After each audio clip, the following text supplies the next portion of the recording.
আমাদের এই বাংলাদেশ সহ সারা বিশ্বে আমরা খেয়াল করি, প্রত্যেকটা মানুষ যে যে স্তরের হোক না কেন, দুনিয়ায় চলার পথে সাফল্যতা অর্জন করবার জন্য কাহকে না কাহকে ফলো করে।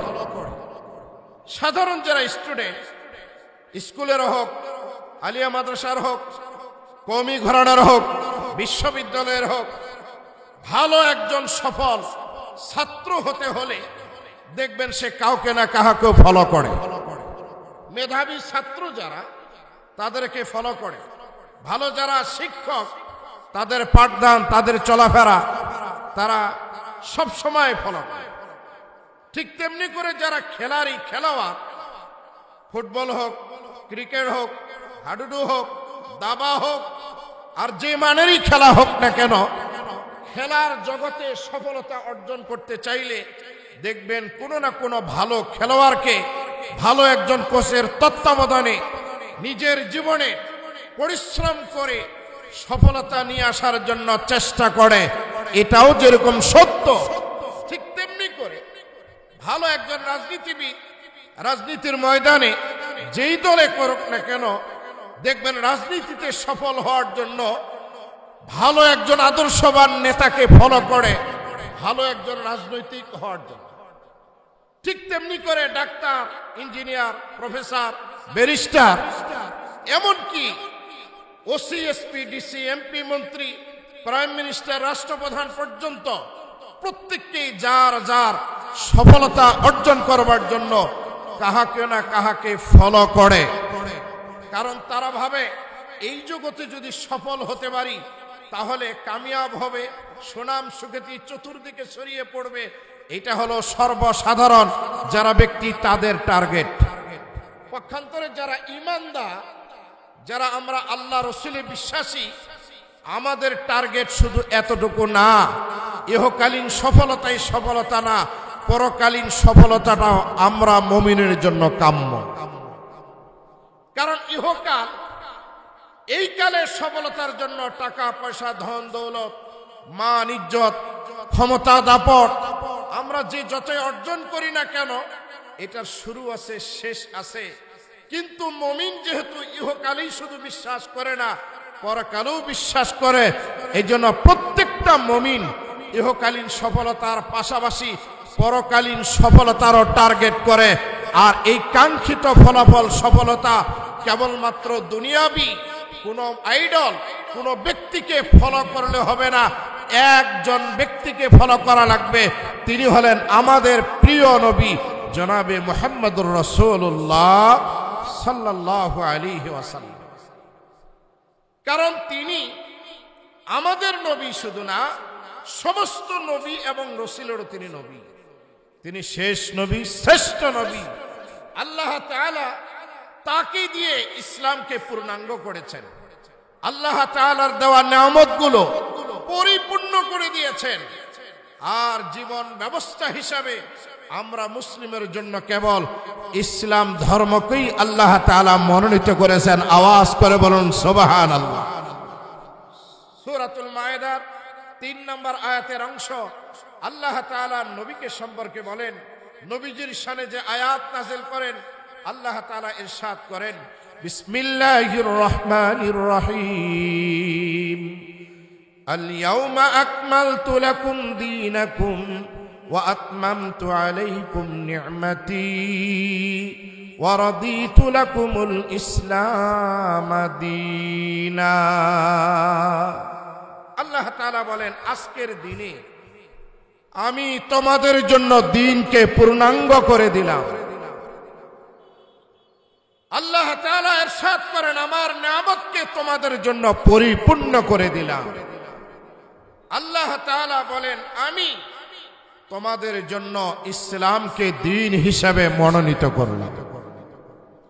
এই আয়াতে কারিমা আল্লাহ তাআলা যে দিন নাযিল করেন, সেই দিনটা ছিল উল্লেখযোগ্য একটা দিন।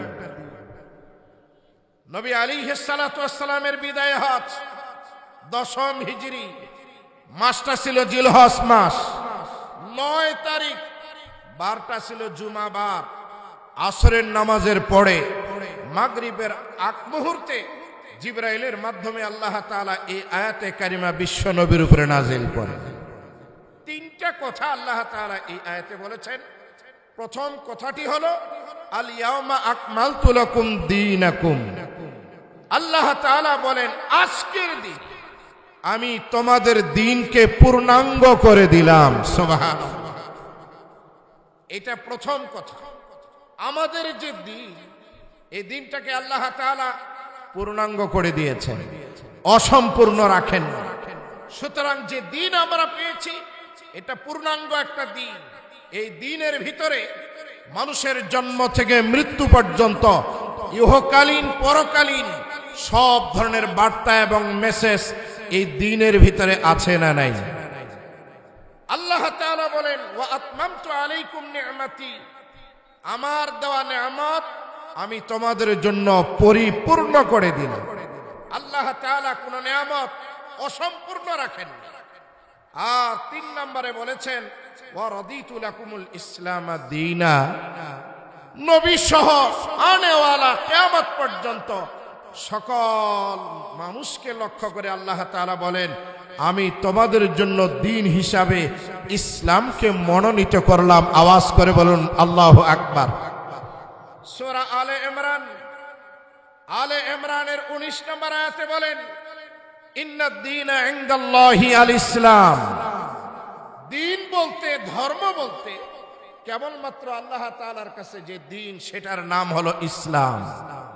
সূরা আলে ইমরানের 85 নম্বর আয়াতে আল্লাহ তাআলা বলেন ওয়ামান ইয়াবতাগি গায়রাল ইসলামি দীনা ফালান ইউকবালা মিন ওয়া হুয়া ফিল আখিরাতি মিনাল খাসিরিন। আল্লাহ তাআলা বলেন ইসলাম ধর্ম ছাড়া অন্য কোন ধর্ম মেনে কেউ যদি আমি আল্লাহ তাআলাকে পেতে চায়, আমার কাছে কোনো জিনিস কবুল করাতে চায়, আল্লাহ বলেন কিছুই কবুল করা হবে না, আখিরাতে হবে ক্ষতিগ্রস্ত। সুতরাং আয়াতে কারিমাগুলো শুধু অনুবাদ করে আমরা যতটুকু অনুধাবন করলাম সেটা হলো এই পৃথিবীতে যত দিন, যত ধর্ম, যত মতাদর্শ আছে সবগুলো দিন ধর্ম মতাদর্শের মধ্যে আল্লাহ তাআলার কাছে মনোনীত দ্বীনের নাম হলো ইসলাম। আল্লাহ তাআলা এই ইসলাম নামক দ্বীনটাকে আমাদের জন্য পূর্ণাঙ্গ করে দিয়েছেন একজন নবীর মাধ্যমে। তিনি হলেন আমাদের পেয়ারা নবী মুহাম্মদুর রাসূলুল্লাহ সাল্লাল্লাহু আলাইহি ওয়াসাল্লাম। আল্লাহ তাআলা যাকে আমাদের জন্য আইডল, মডেল বানিয়েছেন, যাকে ফলো করা, যাকে অনুকরণ করার কথা আল্লাহ তাআলা সূরাতুল আহজাবের 21 নম্বর আয়াতে বলেন বিসমিল্লাহির রহমানির রহিম লাকাদ কানা লাকুম ফি রাসূলিল্লাহি উসওয়াতুন হাসানাহ লিমান কানা ইয়ারজুল্লাহা ওয়াল ইয়াউমাল আখির ওয়া যাকারাল্লাহা কাসীরা। অবশ্যই তোমাদের জন্য রয়েছে আমার প্রেরিত রাসূলের মাঝে উত্তম নমুনা। আল্লাহ তাআলা বলেন আমার প্রেরিত রাসূলের মাঝে তোমাদের জন্য রয়েছে উত্তম নমুনা। লিমান কানা ইয়ারজুল্লাহা ওয়াল ইয়াউমাল আখিরা ওয়া যাকারাল্লাহা কাসীরা। যারা আল্লাহ তাআলার সাথে সাক্ষাতে বিশ্বাসী, পরকালে যারা বিশ্বাসী এবং আল্লাহকে যারা বেশি বেশি করে স্মরণ করে, নবীজি হলেন তাদের জন্য উসওয়ায়ে হাসানা, উত্তম নমুনা। আজকে আমাদের নবীকে আল্লাহ তাআলা আমাদের জন্য আদর্শবান একজন নবী এবং রাসূল করে পাঠিয়েছেন। আজকে আমরা সফলতা চাই, জাগতিক নেতা নেত্রীকে ফলো করে সফলতা চাচ্ছি, আমরা সফল একজন ব্যবসায়িককে ফলো করে সফলতা চাচ্ছি, আমরা সফল একজন খেলোয়াড়কে ফলো করে সফলতা চাচ্ছি, আমরা সফল একজন ডাক্তার, ইঞ্জিনিয়ার, ব্যারিস্টারকে ফলো করে সফলতা পেতে চাচ্ছি, আমরা সফল একজন এমপি, মন্ত্রী, রাষ্ট্রপ্রধানকে ফলো করে।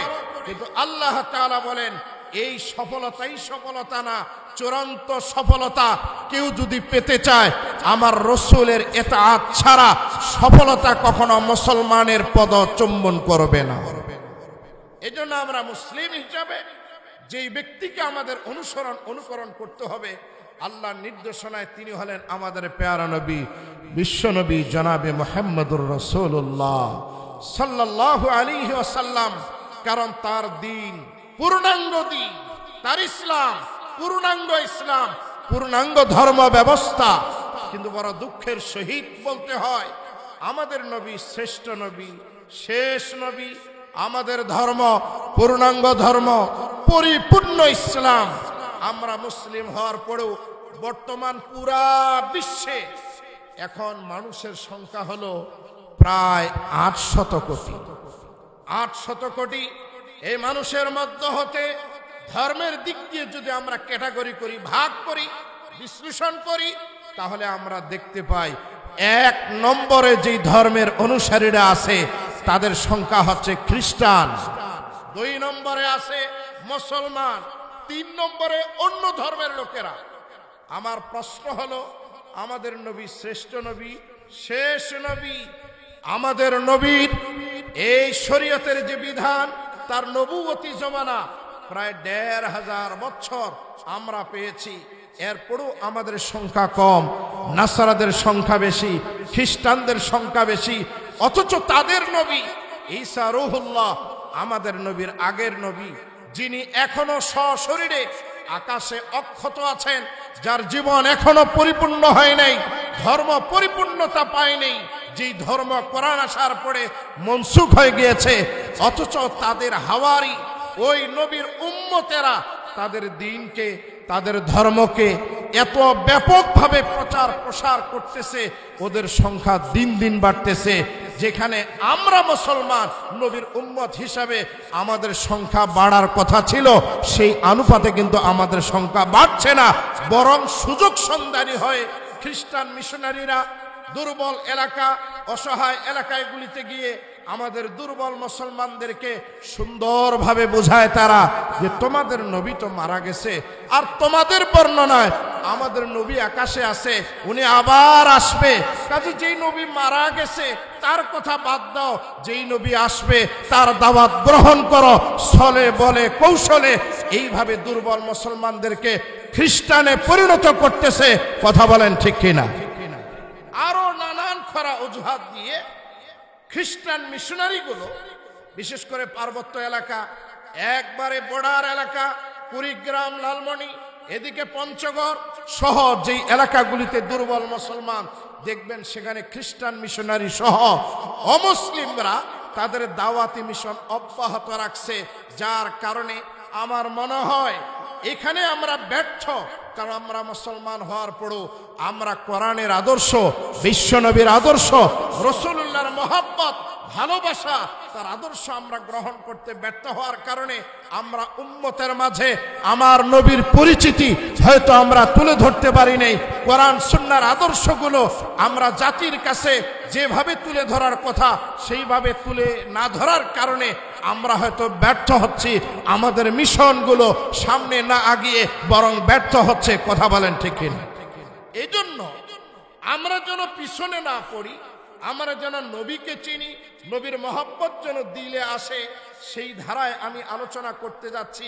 আমরা আমাদের নবী, যাকে আল্লাহ তাআলা শ্রেষ্ঠ নবী করে পাঠালেন, যিনি হলেন শ্রেষ্ঠ নবী, শেষ নবী, যার পরে কোনো নবী নাই।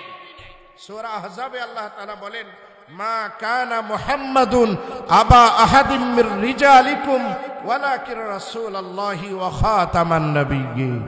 আল্লাহ তাআলা বলেন, মুহাম্মদ সাল্লাল্লাহু আলাইহি ওয়াসাল্লাম তোমাদের কোনো পুরুষের পিতা নন, তিনি হলেন আল্লাহর রাসূল। তাকে দিয়ে নবুয়তের ধারাবাহিকতা শেষ করা হয়েছে। এই শেষ নবী, শ্রেষ্ঠ নবী, আল্লাহর ঘোষণায় আমাদের নবীর পরে আর কোনো নবী নাই।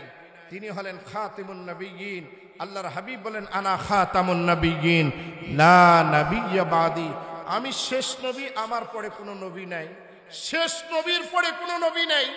অথচ ঈসা রূহুল্লাহর উম্মতেরা, খ্রিস্টানেরা এখনো সুন্দরভাবে কলা কৌশলী হয়ে তারা যে দাওয়াতি মিশন অব্যাহত রাখছে, তাদের দিন, তাদের ধর্মের কথা প্রচার করছে।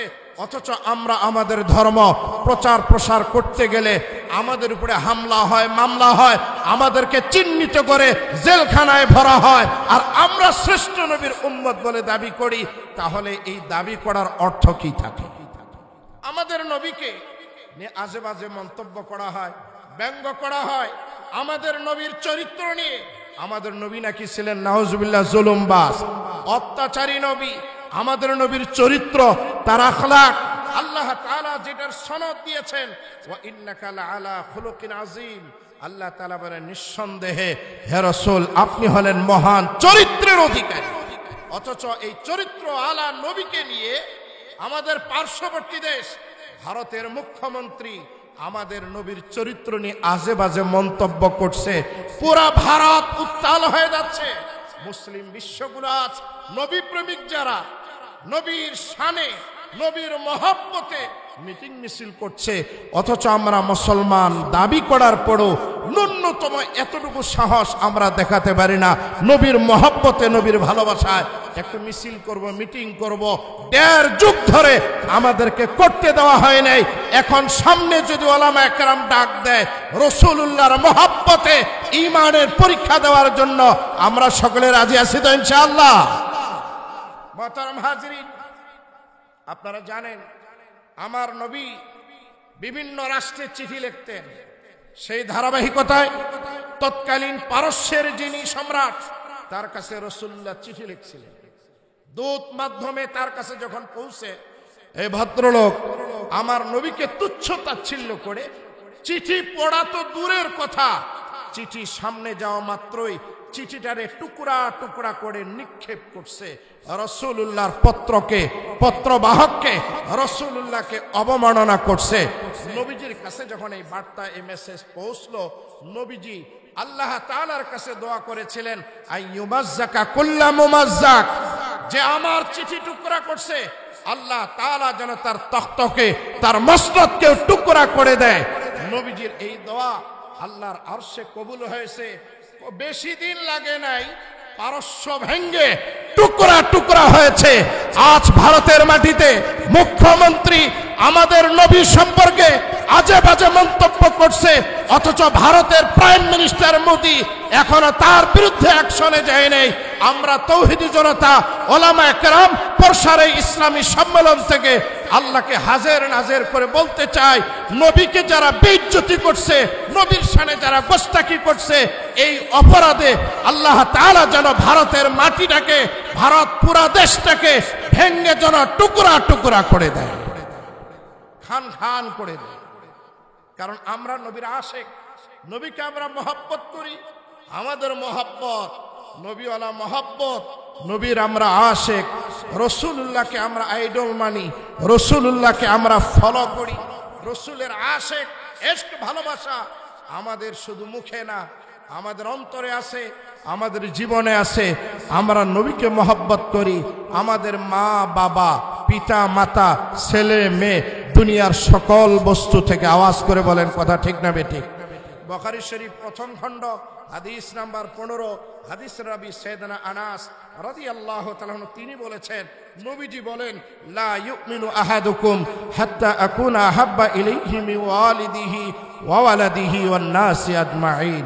আল্লাহর হাবিব বলেন, তোমাদের কেউ পরিপূর্ণ মুসলমান, মুমিন হবে না ততক্ষণ পর্যন্ত যতক্ষণ আমি নবী তার কাছে, তার মা বাবা, তার ছেলে মেয়ে, এমনকি দুনিয়ার সকল বস্তুর থেকে প্রিয় হব।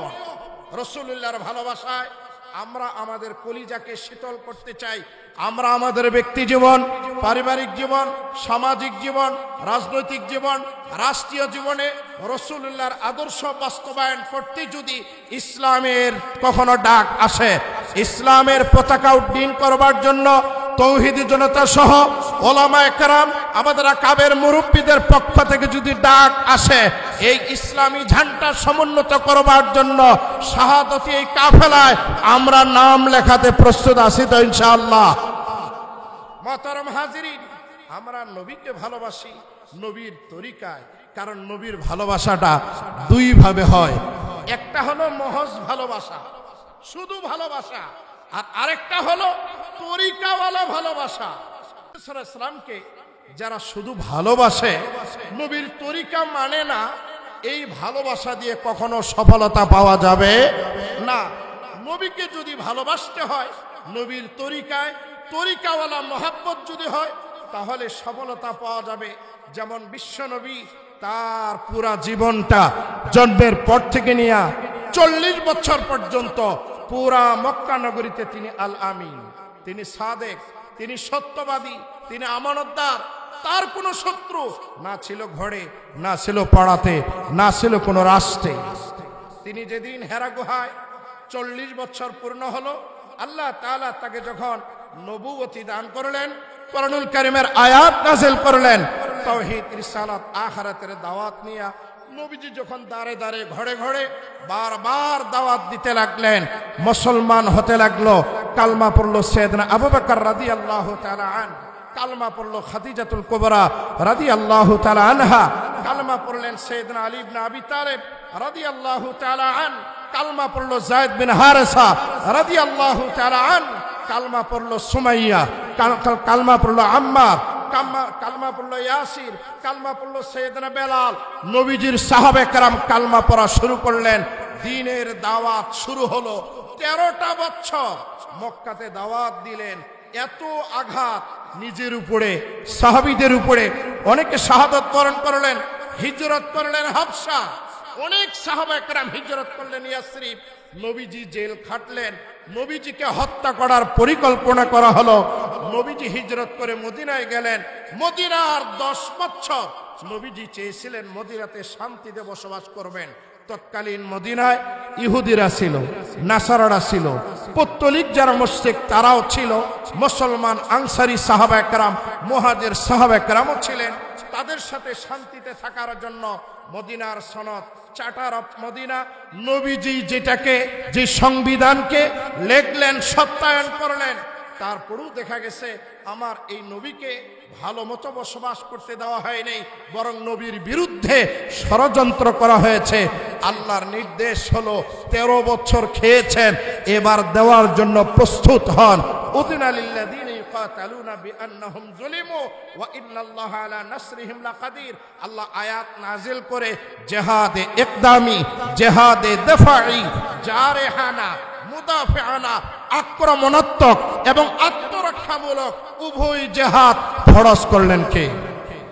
বিশ্বনবী প্রায় 27টা গজওয়াতে স্বয়ং নিজেই নেতৃত্ব দিলেন। টোটাল 10 বছরে এমন একটা রাষ্ট্র তিনি উম্মাহকে দিয়ে গেলেন, বিশ্বকে দিয়ে গেলেন, তিনি রাষ্ট্রপ্রধান হলেন।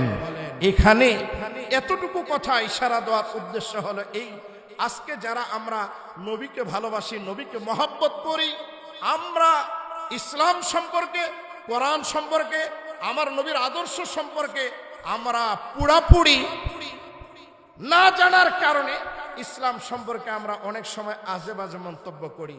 অনেক জেনারেল ভাইরা বক্তব্য দেয়, হুজুররা শুধু পর্দার কথা বলে, হুজুররা শুধু 4 দেওয়ালের কথা বলে, হুজুররা শুধু 4 দেওয়ালে থাকার জন্য নারীদেরকে বলে।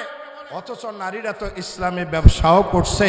যারা এই সুরে কথা বলে, আমি তাদেরকে বলতে চাই, নবীজির যুগে নারীরা ব্যবসা করছে, নবীজি নবী হওয়ার পরে এমন কোন প্রমাণ দলিল তারা দেখাতে পারবে না। তারা বলে খাদিজাতুল কুবরা রাদিয়াল্লাহু তাআলা ব্যবসা করছেন। আরে ভাই, উনি ব্যবসা করছেন নবীজির নবুয়ত প্রাপ্তির আগে, ইসলাম আসার পরে খাদিজা রাদিয়াল্লাহু আনহা ব্যবসা করছেন। এইরকম রাওয়ায়াত তো আমরা স্পষ্ট পাই না। কেউ বলে ইসলাম মানে, কোরআন মানে হলো মসজিদে নামাজ পড়া, রমজান মাসে রোজা করা, হজ করা, যাকাত করা, আর কুরবানি দেওয়া, জানাজা পড়া, বাচ্চাদেরকে কোরআন পড়াবো, আর ওলামা কেরাম কোরআন সুন্নাহ মসজিদে রাখবে, মাদ্রাসায় রাখবে, এতটুকু ইসলাম। আমরা এই কারণে ইসলামটাকে পরিপূর্ণ না বোঝার কারণে দেখা যায় যে অনেকে আমাদেরকে বলে এই মোল্লা মৌলবীরা যে লাফালাফি করতেছে, হেফাজত, খেলাফত, তারপরে জমিয়ত, শাসনতন্ত্র সহ যতগুলো মোল্লা মৌলবী আছে, তারা যে রাজনীতি করতে চায়, এরা কি কখনো রাষ্ট্র পরিচালনা করতে পারবে? এই ধরনের তীর, এই ধরনের আঙ্গুল আমাদের দিকে নিক্ষেপ করে। আমরা স্পষ্ট করে বলতে চাই, বাংলাদেশ স্বাধীনতার পর থেকে পার্লামেন্টে ডাক্তার গেছে, ইঞ্জিনিয়ার গেছে, প্রফেসর গেছে, ব্যারিস্টার গেছে, ব্যবসায়িক গেছে, শিক্ষিত গেছে, অশিক্ষিত গেছে, গায়কও গিয়েছে, নায়কও গিয়েছে, খেলাড়িও গিয়েছে, কিন্তু বাংলাদেশের জনগণ শান্তি পায় নাই। আগামী দিনে যদি বাংলাদেশে নির্বাচন আসে আর ওলামায়ে কেরামের যদি ডাক আসে, প্রসাদ থেকে যদি নমিনেশন তোলার জন্য শাহ আব্দুল্লাহ চৌধুরী আমাদের বড় হুজুরকে পোরশা মাদ্রাসার মুহতামিম সাহেব, শাইখুল হাদিস সাহেব, হযরতুল আল্লাম আলহাজ মাওলানা শাহ আব্দুল্লাহ চৌধুরী সাহেব হুজুরের যদি নাম আসে ইসলামী আন্দোলন করার জন্য, পার্লামেন্টে পাঠাবার জন্য, আমরা সকলে প্রস্তুত আছি তো ইনশাআল্লাহ। কারণ ওলামায়ে কেরাম, সাধারণ মানুষের ধারণা হলো যে ওলামায়ে কেরাম এদেরকে দিয়ে মসজিদ চলবে, মাদ্রাসা চলবে, ওয়াজ করতে পারবে, ঈদগাহ মাঠে চলবে, এরা মেম্বার, চেয়ারম্যান, এমপি, মন্ত্রী হলে দেশ চালাতে পারবে না। স্বাধীনতার পর থেকে অনেক ওলামায়ে কেরাম পার্লামেন্টে গেছে, কিন্তু আমরা শান্তি পাই নাই। কারণ সংখ্যাগরিষ্ঠতা আমাদের ছিল না, ইসলামের পক্ষে কথা বলবে এরকম কোন সংখ্যাগরিষ্ঠতা পার্লামেন্টের সদস্য ছিল না। আল্লাহ তাআলার কাছে শুকরিয়া, বর্তমান অন্তর্বর্তীকালীন যে সরকার, এই সরকারের একজন উপদেষ্টা বিশ্বনন্দিত ইসলামী ব্যক্তিত্ব ডাক্তার আফম খালেদ হোসেন বারাকাল্লাহু ফি হায়াতি। আমি হযরতের জন্য এই গেল 2 তারিখ থেকে 13 তারিখ পর্যন্ত মক্কা মদিনার সফরে ছিলাম। আমি যতবার দোয়া করেছি, হুজুরের জন্য মসজিদে নববীতেও দোয়া করেছি, হারামের মধ্যেও দোয়া করেছি, আল্লাহ পাক যেন হযরতের হায়াতে বরকত দান করেন, তাকে দিয়ে যেন ইসলামের খেদমত নেন, শুধু বাংলাদেশ না সারা বিশ্বের জন্য আল্লাহ তাআলা যেন তাকে কবুল করেন। কারণ ওলামায়ে কেরাম আজকে আমাদেরকে অবহেলা করা হয় যে মোল্লা মৌলবীরা কি পারবে, কখনো কি ইসলামী রাষ্ট্র কায়েম করতে পারবে। আমি আপনাদেরকে বলি, যারা আমাদের দিকে আঙ্গুল তুলেন যে আপনারা তো কোরআন পড়েন, হাদিস পড়েন, তাফসীর পড়েন, ফিকহ পড়েন, নাহু পড়েন, সরফ পড়েন, এগুলো দিয়ে তো ওসি, এসপি, ডিসি, জজ, ব্যারিস্টার, এমপি, মন্ত্রী আপনারা হতে পারবেন না। ডক্টর আফম খালেদ সাহেব হুজুর তার এক বক্তব্যে তিনি বলেছেন, এখন আর ওই দিন না, সামনের দিনগুলিতে মাদ্রাসার যারা ছাত্র তাদেরকে মন্ত্রী, এমনকি প্রধানমন্ত্রী হওয়ারও স্বপ্ন দেখতে হবে। কারণ এই দেশ যদি ইসলামী আদলে পরিচালিত হয়, তাহলে জেনারেল শিক্ষিত যারা আজকে বগল বাজান, একটাও কিন্তু ধারে পাশেও থাকবেন না। জজ সাহেব হবে মুফতি সাহেব, শাইখুল হাদিস সাহেব, বিচারক হবে মাদ্রাসার। ইসলামী খেলাফত কখনো যদি কায়েম হয়, তাহলে আপনারা দেখবেন 1 নাম্বার ধারায় থাকবে পুরা রাজত্বের মালিক একজন, তিনি কে? আর আমাদের সংবিধানে দেখেন যে জনগণ হলো সর্বময় ক্ষমতার অধিকারী। জোরে বলেন নাউজুবিল্লাহ। সূরাতুল মুলকের প্রথম দিকে আল্লাহ তাআলা বলেছেন, তাবারাকাল্লাযী বিয়াদিহিল মুলক ওয়া হুয়া আলা কুল্লি শাইইন কাদির। বরকতময় সত্তা তিনি, যার কুদরতি হাতের মুঠে রাজত্ব, তিনি হলেন সর্বময় ক্ষমতার অধিকারী। সূরা আলে ইমরানে আল্লাহ তাআলা বলেন, কুলিল্লাহুম্মা মালিকাল মুলক তু'তিল মুলকা মান তাশা ওয়া তানজিউল মুলকা মিম্মান তাশা ওয়া তু'ইজ্জু মান তাশা ওয়া তুযিল্লু মান তাশা বিয়াদিকাল খায়র ইন্নাকা আলা কুল্লি শাইইন কাদির। হে নবী, আপনি বলে দিন, আল্লাহুম্মা মালিকাল মুলক, আল্লাহ হলেন এই পুরা রাজত্বের তিনি কেবল একমাত্র। যাকে চান রাজত্ব দেন, না চাইলে টেনে নেন।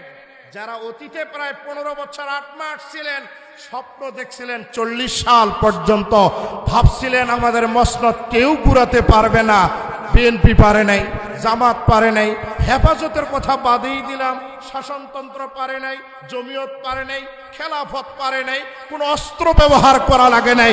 ছোট্ট ছোট্ট বাচ্চাগুলাকে লন্ডনে নামাই দিয়া তারা যখন নামছে, বঙ্গভবন যখন গ্রেপ্তার করছে, কোন অস্ত্র কুলাই নাই, মুহূর্তের ভিতরে দেশ ছাড়তে বাধ্য হয়েছে। এ কথা ভাবা যাবে না যে আমার মসনদ ভাঙ্গার মতো কেউ নাই। আব্রাহা ভাবছিল কাবা ধ্বংস করব, কাবাকে মেসমার করে দিব। মক্কার তৎকালীন গভর্নর আব্দুল মুত্তালিব সমস্ত জানমাল নিরাপদে নিয়েছে। আব্রাহার লোকজন তার উট গ্রেফতার করেছে। তিনি বলছেন আমার উটগুলো দেন। আব্রাহা বলে এটা কোন ধরনের মক্কার গভর্নর? আরে আসছি তাদের ধর্মীয় ঘর ভাঙার জন্য, ও আমার কাছে অনুরোধ বিনোদ না করে ওর উট চায়। জিজ্ঞাসা করলো আপনি চালাক না বেকুব? আব্দুল মুত্তালিব নবীজির দাদা বলেছিলেন আরে উটের মালিক আমি, এইটার চাওয়া পাওয়ার দাবি আমার, কিন্তু কাবার মালিক তো আমি না। এই কাবার যিনি মালিক, এই কাবাকে সংরক্ষণ করবে তোমার থেকে সেই মালিক আল্লাহু আকবার। কাবা ছেড়ে দিয়েছেন, আল্লাহ হেফাজত করছেন। সূরা ফিল আপনারা সকলেই জানেন। ওই দিনও বড় কোনো কামান গোলা বারুদ আল্লাহ ব্যবহার করে নেই। ছোট্ট ছোট্ট পাখি, পাখির এই পাঞ্জা, পাখির এই নখে ছোট্ট ছোট্ট এক একটা অস্ত্র, যেটার পাওয়ার কত বড় ছিল, যার মাথায় পড়ছে মগজ ভেদ হয়ে, গলা দিয়ে ভুঁড়ি ভেদ হয়ে, মলদার দিয়ে যেই হাতির উপরে ছিল, হাতির পিঠ ভেদ করে, ভুঁড়ি নারী ভেদ করে নিচে পড়তে দেরি, হাতি সহ ওই নাফরমান জমিনে পড়তে দেরি হয় নাই। আল্লাহু আকবার। আল্লাহর ধরা বড় ধরা, এ কথা কখনোই ভাবা যাবে না যে আমার ক্ষমতা, আমার মসনদ ভাঙ্গার শক্তি কারো নাই। আল্লাহ বলেন আমার কাছে এগুলো মাকড়সার জালের, পুরা পৃথিবীর সব শক্তি আমার কাছে মাকড়সার জালের মতো। মুহতারাম হাজিরিন, আমার নবী যে রাষ্ট্র পরিচালনা করেছেন, এটা মাথায় নিতে হবে। আমার নবী শুধু ইমাম ছিলেন না, আমার নবী একজন রাষ্ট্র পরিচালক ছিলেন। রাষ্ট্র পরিচালনা করেছেন, সংবিধান লিখেছেন। এক নম্বরে ছিল ধারা যে পুরা রাজত্বের মালিক কেবলমাত্র আল্লাহ। 2 নম্বর মূলনীতি ছিল ক্ষমতা এবং রাজত্বের একক মালিক, এটা হলো আল্লাহ। 2 নম্বর ছিল মানুষের ভিতরে সমতা এবং জান মালের নিরাপত্তা। 3 নম্বর ধারা ছিল ন্যায় পরায়ণতা, ন্যায় পরায়ণতা, আদালত, ইনসাফ। 4 নম্বর ছিল তাওহীদের কথা। 5 নম্বর ছিল সূরা ভিত্তিক রাষ্ট্র পরিচালনা করা। 6 নম্বর ছিল ইসলামী শরিয়াত। আল্লাহ তাআলা কোরআনুল কারীমের মধ্যে আমাদের সম্পর্কে বলেছেন ওয়া ইয ক্বালা রাব্বুকা লিল মালাইকাতি ইন্নী জাইলুন ফিল আরদি খলিফা। আল্লাহ তাআলা বলেন নবীজি স্মরণ করুন ওই সময়কে যখন আপনার প্রভু ফেরেশতাদেরকে বললেন আমি ভূখণ্ডে জমিনে আমার প্রতিনিধি বানাতে যাচ্ছি, আরবি ভাষা খলিফা, খেলাফতের দায়িত্ব দিতে যাচ্ছি। এই আয়াতের তাফসীর উলামা একরাম লিখেছেন। আমরা উলামা একরাম অনেক সময় মনে করি ইমামতি করাটা আমার দায়িত্ব, মাদ্রাসায় পড়ালে দায়িত্ব খালাস। আল্লাহ তাআলা বলেন না, আমি মানুষকে খলিফা বানিয়েছি।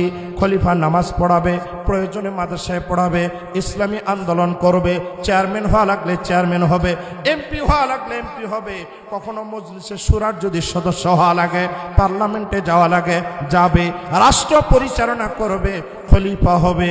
পুরা জমিনে কেবলমাত্র আল্লাহ তাআলার বিধানকে প্রতিষ্ঠা করবার জন্য মানুষকে আল্লাহ তাআলা খলিফা করে পাঠিয়েছেন। মহৎ শুধু ইমাম আর ওস্তাদ, ডাক্তার, ইঞ্জিনিয়ার, ব্যারিস্টার করে আল্লাহ তাআলা পাঠাননি, বরং আল্লাহর শব্দ হলো খলিফা। খলিফা তার খেলাফতের দায়িত্ব পরিচালনা করবার জন্য আল্লাহ তাআলা জমিনে পাঠিয়েছেন। এই কথা যদি আমরা ভুলে যাই তাহলে জমিনে আসার মূল মাকসাদ এটা কিন্তু আমাদের ভুলে যাওয়া হবে। আল্লাহ তাআলা আমাদেরকে খলিফা বানিয়েছেন। সূরা ফাতিরে আল্লাহ তাআলা বলেন হুয়াল্লাযী জাআলাকুম খুলাফা ফিল আরদ। আল্লাহ তো তিনি যিনি আমাদেরকে জমিনে খলিফা বানিয়েছেন। আমার নবী রাষ্ট্র পরিচালনা করতেন স্টেপ বাই স্টেপ। 13 বছর মার খেলেন, তখন তিনি কিছু ছিলেন না।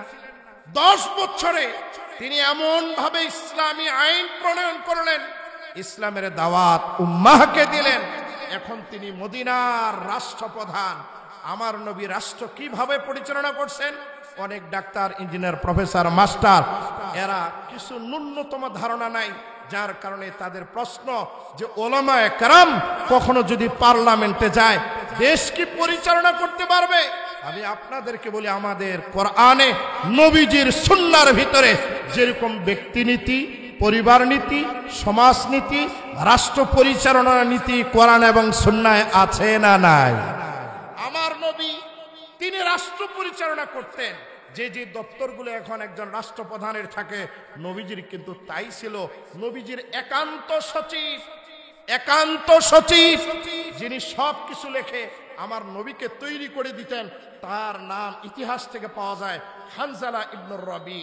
নবীজির একটা দপ্তর ছিল ওহী লেখা, কোরআন নাজেল হতো। যেহেতু নবী আবার উম্মি ছিলেন, যার কারণে কিছু মানুষকে দায়িত্ব দিয়েছেন এরা কোরআন লিখবে। এই দপ্তরের কর্মকর্তা ছিলেন নবীজির সাহাবী সাইয়েদনা আলী রাদিয়াল্লাহু তাআলা আনহু ছিলেন দায়িত্বে, ওসমান বিন আফফান রাদিয়াল্লাহু তাআলা আনহু দায়িত্বে ছিলেন, উবাই ইবনে কাব দায়িত্বে ছিলেন, যায়েদ বিন সাবিত। আর এই চারজনকে সার্বিকভাবে সহযোগিতা করতেন মুআবিয়া রাদিয়াল্লাহু তাআলা।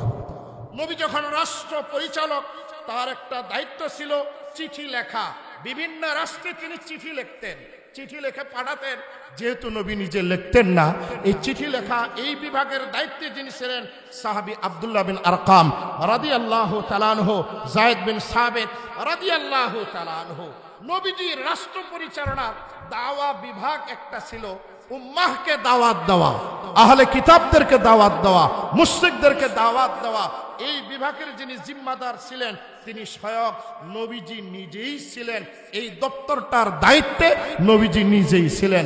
যেমন আমাদের অন্তর্বর্তীকালীন যে সরকার প্রধান ডক্টর ইউনূস সাহেব, তার আন্ডারে কিন্তু এক দুইটা দপ্তর নাই, প্রায় অনেকগুলো দপ্তর আছে এবং উল্লেখযোগ্য দপ্তর। আমার নবী আরেকটা বিভাগ ছিল সুন্দরভাবে রাষ্ট্র পরিচালনা করার জন্য, যেটাকে আরবিতে বলা হয় শুরতা, পুলিশ। এই জিম্মাদারি যিনি পালন করতেন, এখনকার ভাষায় নবীজির রাষ্ট্র পরিচালনায় যিনি আইজিপি ছিলেন, যে সাহাবী, তার নাম পাওয়া যায় কায়েস বিন সাদ রাদিয়াল্লাহু তাআলা আনহু। নবীজির বিচার বিভাগ, এই বিচার বিভাগের প্রধান ছিলেন সাইয়েদনা আলী রাদিয়াল্লাহু তাআলা আনহু, সহযোগী ছিলেন মুআজ বিন জাবাল রাদিয়াল্লাহু তাআলা আনহু। নবীজির আরেকটা বিভাগ ছিল হিসাব বিভাগ, সম্পদ যেন পাই টু পাই হিসাব করে। এই বিভাগের দায়িত্বে যিনি ছিলেন তিনি হলেন ইবনে ফাতেমা রাদিয়াল্লাহু তাআলা আনহু। পররাষ্ট্রমন্ত্রী যাকে দায়িত্ব দেওয়া হয়েছে নবীজির সাহাবী মুগিরা বিন শুবা রাদিয়াল্লাহু তাআলা আনহু। অভ্যর্থনা, ইস্তেকবাল, বিভিন্ন রাষ্ট্রপ্রধানেরা মদিনায় যখন আসতো তাদেরকে রিসিভ করবার জন্য যে সাহাবীকে দায়িত্ব দেওয়া হয়েছে উনি হলেন সাইয়েদনা আনাস এবং সাইয়েদনা বারা বিন আযিব রাদিয়াল্লাহু তাআলা আনহুমা। এইভাবে নবীজি রাষ্ট্র পরিচালনা করছেন।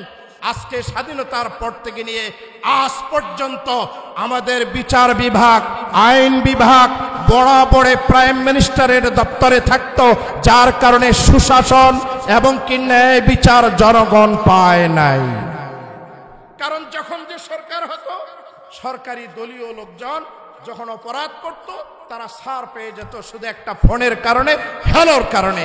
আর বিরোধী দল যদি হতো, তেমন কোনো অপরাধ না করলেও এক যুগ দেড় যুগ ধরে মামলা হামলায় জেল জরিমানা হয়।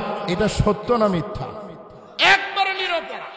অথচ ইনসাফ আদালত বলতে রাষ্ট্রের কথাও নাই, যেইটুকু আছে শুধু মসজিদ এবং মাদ্রাসায়। কারণ নামাজটা টাইম টু টাইম হয়, ইমামের ভুল হলে লোকমা মিটিং ডাকে আউট, শিক্ষকরা যদি কোনো অপরাধ করে মুহতামিম আউট। এমনও শুরু হয়েছে এখন কওমি মাদ্রাসাগুলোতে, ছোটখাটো দায়িত্বে পালে তো অপরাধ হবেই, ভুল ত্রুটি হবে। এই জন্য কিছু ছাত্র এবং কত শিক্ষক এখন মুহতামিমের বিরুদ্ধে, মাদ্রাসা পরিচালকদের বিরুদ্ধে। এই নেক্কারজনক ঘটনা আমাদেরকে দেখতে হচ্ছে। আমি মনে করি এখানেও ইসলাম বিদ্বেষীদের ষড়যন্ত্র আছে। কারণ দীর্ঘদিনের একজন মুহতামিম, সফল মুহতামিম, তার দায়িত্বে ত্রুটি হতে পারে। এই জন্য ছাত্ররা আন্দোলন করে একবারে ঘেরাও করবে, তালা বন্ধ করে রাখবে। এই বেয়াদবরা এলেম থেকে মাহরুম হবে। সব ধরনের ইসলামী যে জিম্মাদারি এগুলো থেকেও দেখবেন মাহরুম হবে। এদের দ্বারা আল্লাহ তাআলা কখনো ইসলামের খাদমত নেবেন না। হ্যাঁ, যুক্তিসঙ্গত যদি মুহতামিমের বিরুদ্ধে, দায়িত্বপ্রাপ্ত শিক্ষকের বিরুদ্ধে কোনো অভিযোগ থাকে, তাহলে আদবের সহিত বলার দরকার আছে না? মুহতারাম হাজিরিন, আমার নবী যখন রাষ্ট্র পরিচালনা করতেন ছোট্ট একটা উপমা দিয়া আমি আমার আলোচনা শেষ করব। মক্কা বিজয় হয়েছে, আমার নবী মক্কাতে, মক্কার একজন সম্ভ্রান্ত ফ্যামিলির নারী, তিনি চুরি করলেন। আন্না ইমরাতান সারাকাত ফি আহদি রাসূলিল্লাহি সাল্লাল্লাহু আলাইহি ওয়াসাল্লাম। নবীজি যখন রাষ্ট্রপ্রধান, মক্কা বিজয়ের সময় একজন মহিলা চুরি করলেন। ফি গজওয়াতিল ফাতহি ফাজিআ কওমুহা ইলা উসামা ইবনে যায়েদ। এখন চুরি করছে, মহিলা চুরি করছে, সকলের চিন্তা এই মহিলার তো হাত কাটা যাবে। মহিলার পরিবারের লোকজন স্থির হয়ে গেছে, রসুল তো হাত কাটবেন, কারণ এখন ইসলামী শরিয়া ভিত্তিক রাষ্ট্র পরিচালিত হচ্ছে, কার কাছে গেলে হাতটা যেন না কাটা পড়ে, এই জন্য দৌড় মারছে উসামা বিন যায়েদের কাছে। উসামা ছিলেন নবীজির একবারে কাছের প্রিয়। গিয়ে বলছে, উসামা তুমি একটু নবীজির কাছে গিয়ে সুপারিশ করো যেন হাত না কাটা হয়। উসামা বিন যায়েদ রাদিয়াল্লাহু তাআলা আনহু আস্তে করে নবীজির কাছে গেলেন। নবীজির কাছে গিয়ে ফালাম্মা কাল্লামাহু উসামা ফিহা তালাওয়ানা ওয়াজহু রাসূলিল্লাহি সাল্লাল্লাহু আলাইহি ওয়াসাল্লাম। উসামা গিয়ে বললেন, ইয়া রাসূলুল্লাহ, সম্ভ্রান্ত ফ্যামিলির মহিলা চুরি করছে, এবারের জন্য তাকে ক্ষমা করে দেওয়া হোক, হাতটা যেন না কাটা হয়। উসামা সুপারিশ করতে দেরি, বিশ্ব নবীর চেহারা রক্তের বর্ণ লালিমা হয়ে গেল, রাগান্বিত হয়ে ফাকালা আতুকাল্লিমুনি ফি হাদ্দিন মিন হুদুদিল্লাহ। এই উসামা, এটা আল্লাহর হক, এটা বিচার, আমি যখন তার হাত কাটবো তুমি আসে সুপারিশ করলে, তোমার সুপারিশ করা ঠিক হয় নাই। ফাকালা উসামা ইস্তাগফিরলি ইয়া রাসূলুল্লাহ। উসামাকে, হুজুর ভুল হয়ে গেছে, আমাকে মাফ করেন। ফালাম্মা আলাশি, সন্ধ্যাবেলা যখন হলো, কামা খাতিবান, আল্লাহর হাবিব বক্তব্য দেওয়ার জন্য দাঁড়িয়ে গেলেন। আল্লাহর হাবিব বক্তব্য দেন, ফাসনা আলাল্লাহি বিমা হুয়া আহলু, আল্লাহর প্রশংসা করলেন। ফাকালা আম্মা বাদ ফাইন্নামা হালাকান নাস ক্বাবলাকুম ইন্নাহুম কানু ইযা সারাকা ফীহিম আশ-শরীফ তারাকুহু ওয়া ইযা সারাকা ফীহিম আয-যাঈফ আকামু আলাইহি আল-হাদ। হুজুর বললেন, ও মুসলিম জনতা, সাহাবায়ে কেরাম, আমি রাষ্ট্রপ্রধান, বিচার আসছে এক চূর্ণীর হাত কাটা, প্রমাণ হয়েছে সাক্ষী দিয়ে, আমি তার হাত কাটবো। শোনো, তোমাদের পূর্ববর্তীরা ধ্বংস হয়েছে, হালাক হয়েছে একটা কারণে। কারণটা ছিল এই, তাদের সম্ভ্রান্ত ফ্যামিলির কোনো মানুষ যদি চুরি করত, তারা কুহু, সম্মানের খাতিরে তাকে তারা ছেড়ে দিত। ওয়াইদা তারাকা ফীহিম আয-যাঈফ, আর ওয়াইদা সারাকা ফীহিম আয-যাঈফ, আর তাদের মধ্যে যখন দুর্বলেরা চুরি করত, আকামু আলাইহি আল-হাদ, তারা হাত কায়েম করত, সঙ্গে সার করত, হাত কাটত। ফাওয়াল্লাহ আল্লাযী নাফসু মুহাম্মাদিন বিয়াদি, শপথ ওই রবের, ওই আল্লাহর যার কুদরতি হাতের মুঠোয় আমি মুহাম্মদের জীবন, লাউ আন্না ফাতিমাতা বিনতে মুহাম্মদ সারাকাত, আমার মেয়ে ফাতেমাও যদি চুরি করে, লা কাতাতু ইয়াদাহা, আমি তার হাত কাটবই কাটব। ফাআমারা রাসূলুল্লাহ সাল্লাল্লাহু আলাইহি ওয়াসাল্লাম বিতিলকাল মারআতে, অতঃপর নবীজি বললেন এর হাত কাটা হোক। রাসূলুল্লাহ রাষ্ট্র পরিচালনা, রাষ্ট্র ব্যবস্থা, বিচার বিভাগ, আইন বিভাগ স্বাধীন ছিল। যে আইন মন্ত্রণালয়ে যারা থাকতো, আইন যারা প্রণেতা, আইনের যারা ধারক বাহক ছিল, তারা কোনো ধরনের ঘুষ খেতেন না, স্বজন প্রীতি করতেন না, যার কারণে সম্ভব ছিল রাসূলুল্লাহর যুগটা সোনালী যুগ। আদৌ যদি কোরআন সুন্নাহ দিয়া ওলামায়ে কেরাম যদি ইসলামী শরিয়া, ইসলামী খেলাফত কায়েম করে, তাহলে চোরের চুরি করার, জানির জেনা করার, লম্পটের লম্পটগিরি করার, টেন্ডারবাজি করার, আঙ্গুল ফুলে কলা গাছ হওয়ার সুযোগ আমার মনে বলে এখনো ইসলামে এই সুযোগ নাই। কথা বলেন ঠিক কিনা? মোহতারাম হাজিরিন, কাজে রসুলকে ভালোবাসলে শুধু মুখ দিয়ে ভালোবাসলে হবে না। আবু লাহাব মুখ দিয়ে ভালোবাসছে, আবু তালেব মুখ দিয়ে ভালোবাসছে, ভালোবাসো জাহান্নামী। পক্ষান্তরে আবু বকর রাসূলুল্লাহকে মহব্বত করছে, ওমর, ওসমান, আলী, নবীর হাজার সাহাবায়ে কেরাম মহব্বত করছে। শুধু মহব্বত করে নাই, নবীর আদর্শের মালা গ্রহণ করছে, নবীর তরিকায় ভালোবাসা হয়েছে। এই জন্য আবু বকর ফিল জান্নাহ, ওমর ফিল জান্নাহ, ওসমান ফিল জান্নাহ, আলী ফিল জান্নাহ। জোরে জোরে বলুন আল্লাহু আকবার। আমার নবীকেও আজ যারা আমরা ভালোবাসি, ডাক্তার সাহেব নবীকে ভালোবাসে, ছেলেকে মাদ্রাসায় পড়াতে নারাজ, আলেম বানাতে নারাজ, ইঞ্জিনিয়ার, প্রফেসর, মাস্টার, ওলামায়ে কেরামকে মহব্বত করে, কিন্তু বাচ্চাদেরকে মৌলবি বানাতে নারাজ। আমরাও ওলামায়ে কেরামকে মহব্বত করি। তো হুজুর মসজিদ মাদ্রাসায় থাকেন, আপনারা রাস্তায় আসছেন কি? বলে কি বলে না? কি বলেন? বলে কি বলে না? আচ্ছা, মসজিদ মাদ্রাসায় থাকার জন্যই কি শুধু আল্লাহ আমাদেরকে পাঠিয়েছেন? রাজনীতি করার জন্য, রাষ্ট্র পরিচালনা করার জিম্মাদারি কি আল্লাহ তাআলা আমাদেরকে দেননি? অতীত ভুলে যেতে হবে, সামনের দিকে অগ্রসর হতে হবে। সত্যিই যদি আমরা রাসূলুল্লাহকে ভালোবাসতে চাই, ভালোবাসার মতো শুধু মক্কার 13 বছরের দিন নিয়ে চললেও অসম্পূর্ণ। যারা মদিনার 10 বছর মার মার ধর ধর কাট কাট, এরাও অসম্পূর্ণ।